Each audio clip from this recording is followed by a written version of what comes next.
Shalom jemaat yang dikasihi Tuhan, kita bersatu di dalam doa. Tuhan, kami datang kepadamu pada sore hari ini. Kami akan membaca dan merenungkan firman Tuhan.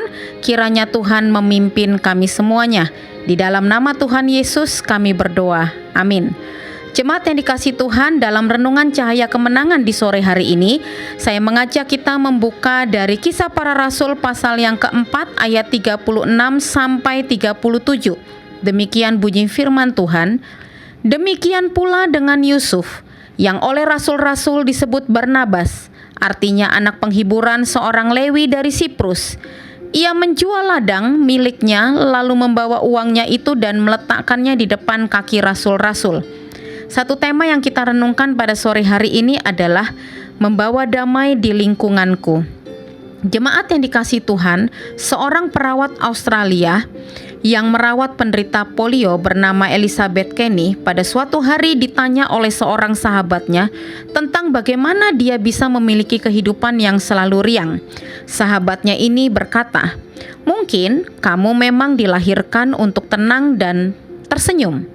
Lalu Kenny menjawab, "Sebagai seorang gadis, saya juga sering marah. Tetapi pada suatu hari, ketika saya marah kepada seorang teman karena masalah yang sepele, ibu saya memberi nasihat yang sampai sekarang tetap melekat di benak saya dan selalu menjadi pedoman saya sejak saat itu. Ibu saya berkata, 'Elizabeth, orang yang bisa membuat kamu marah berarti dia telah berhasil menaklukkan kamu.'" Jemaat yang dikasihi Tuhan, jika semua orang seperti Elizabeth Kenny yang tidak mudah marah, mungkin kehidupan ini akan lebih tenang dan damai. Tetapi sayangnya, kita adalah orang yang mudah marah. Bahkan kita bisa marah terhadap hal-hal yang sepele. Padahal Tuhan ingin supaya kita ini menjadi orang-orang yang bisa membawa damai di tengah-tengah lingkungan kita. Secara khusus pada saat ini, karena kita lebih banyak berada di rumah, Tuhan ingin kita menjadi pembawa damai di tengah-tengah lingkungan rumah kita. Karena itu, kita akan belajar bagaimana kita bisa menjadi pembawa damai di tengah-tengah lingkungan kita, dan kita akan belajar dari seorang tokoh yang bernama Barnabas. Bagian pertama yang kita akan renungkan sore hari ini adalah Barnabas memiliki kepedulian kepada orang lain. Jemaat yang dikasihi Tuhan, Barnabas adalah seorang yang memiliki kepedulian yang begitu besar terhadap sesamanya.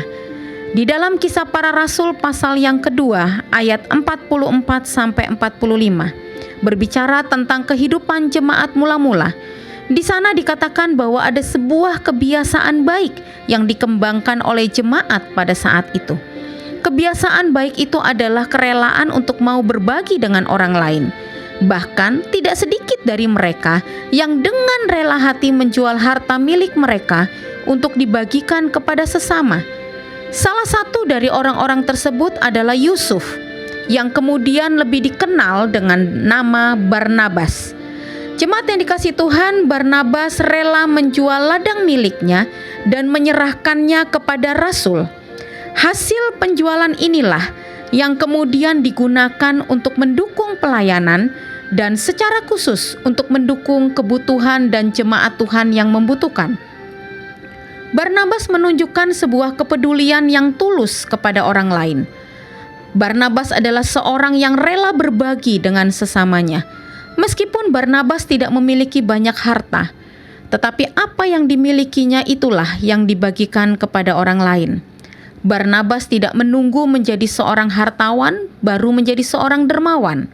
Barnabas tidak menunggu punya banyak harta dulu baru berbagi. Karena tidak semua orang memiliki kerelaan berbagi walaupun dia memiliki lebih banyak dari orang lain. Hal ini yang dilakukan oleh Ananias dan Safira di dalam Kisah Para Rasul pasal yang kelima ayat 1-11. Di mana mereka menjual ladang mereka bukan untuk menunjukkan kepedulian dan kasihnya kepada sesama, tetapi mereka memiliki maksud yang terselubung, bahkan mereka tidak sungguh-sungguh rela berbagi dengan sesama. Jemaat yang dikasihi Tuhan, pada saat itu memang keadaan jemaat di Yerusalem sangat memprihatinkan, karena banyak anggota jemaat yang hidup dalam kekurangan. Barnabas memiliki hati yang begitu peduli, sehingga dia dijuluki sebagai anak penghiburan. Kerelaan untuk berbagi dengan sesamanya telah menjadi sebuah penghiburan bagi orang lain. Dia tidak hanya membagi kekayaannya, dia juga rela untuk berbagi kehidupannya. Barnabas sangat memahami bahwa ia tidak boleh hidup dengan egois. Dia harus rela berbagi sebagai bukti bahwa dia peduli dengan keadaan orang lain. Barnabas sangat memahami makna dari bersukacitalah dengan orang yang bersukacita dan menangislah dengan orang yang menangis di dalam Roma 12 ayat 15. Jemaat yang dikasihi Tuhan, ada sebuah kisah yang terjadi di Kutub Utara yang dikisahkan oleh Sir Ernest. Dia menceritakan tentang pengalamannya yang paling tragis ketika berada di sana. Dia mengatakan bahwa ada pengalaman yang begitu buruk terjadi di suatu malam di sebuah tenda darurat. Dia bersama teman-temannya terbaring di sana. Dia berbaring agak terpisah dari teman-temannya dan mereka telah menghabiskan semua rangsum biskuit. Tidak ada makanan lagi yang bisa dibagikan. Setiap orang yakin bahwa semuanya sudah tertidur. Namun, tiba-tiba dia merasakan bahwa ada gerak-gerik yang mencurigakan dan dia melihat seorang laki-laki yang sedang mengamat-ngamati teman-temannya yang sedang tertidur. Ketika dia melihat bahwa semua orang sudah tidur, dia mengambil tempat biskuit orang di sebelahnya. Sir Ernest tentu saja merasa tegang. Dia telah mempercayakan hidupnya kepada orang-orang ini. Masa dia mau mempertaruhkan nyawanya kepada seorang yang mau mencuri biskuit terakhir orang lain? Namun, sebelum Sir Ernest bertindak, dia melihat sebuah gerakan yang lain. Dia melihat orang itu membuka kotak biskuitnya sendiri, mengambil biskuitnya, dan memasukkannya ke kotak biskuit temannya. Kemudian dia mengembalikan tempat biskuit itu seperti semula.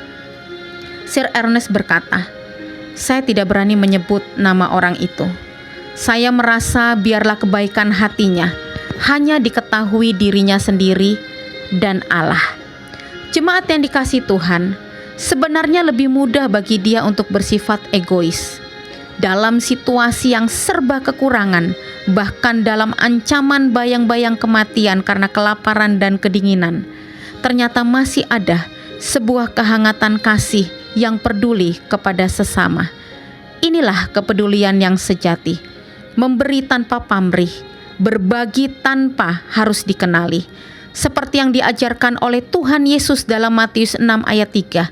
Tetapi jika engkau memberi sedekah, janganlah diketahui tangan kirimu apa yang diperbuat tangan kananmu. Jemaat yang dikasihi Tuhan, apakah ada kepedulian itu di dalam diri kita untuk bisa merasakan kesulitan dan kesusahan orang lain? Apakah kita memiliki empati kepada kesusahan akan sesama kita? Empati adalah bagaimana kita menempatkan diri kita sendiri di posisi orang lain supaya kita bisa ikut merasakan suka maupun dukanya. Kita bisa memulainya dari rumah kita dan meneruskannya kepada orang-orang di sekitar kita. Jemaat yang dikasihi Tuhan, seorang pembawa damai di lingkungannya adalah seorang yang memiliki kepedulian terhadap sesamanya. Mari kita berdoa. Tuhan, terima kasih untuk firman Tuhan yang mengajak kami dan mengajarkan kami untuk memiliki kepedulian kepada orang di sekitar kami.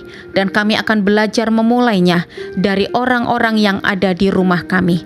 Tolong mampukan kami semuanya Tuhan. Dan kiranya Engkau memberkati setiap jemaat Tuhan di tempat mereka masing-masing. Terima kasih Tuhan Yesus, di dalam nama-Mu kami berdoa. Amin. Selamat sore dan sampai berjumpa dalam Renungan Cahaya Kemenangan di esok pagi pada pukul 9 pagi. Tuhan Yesus memberkati jemaat semuanya. Amin.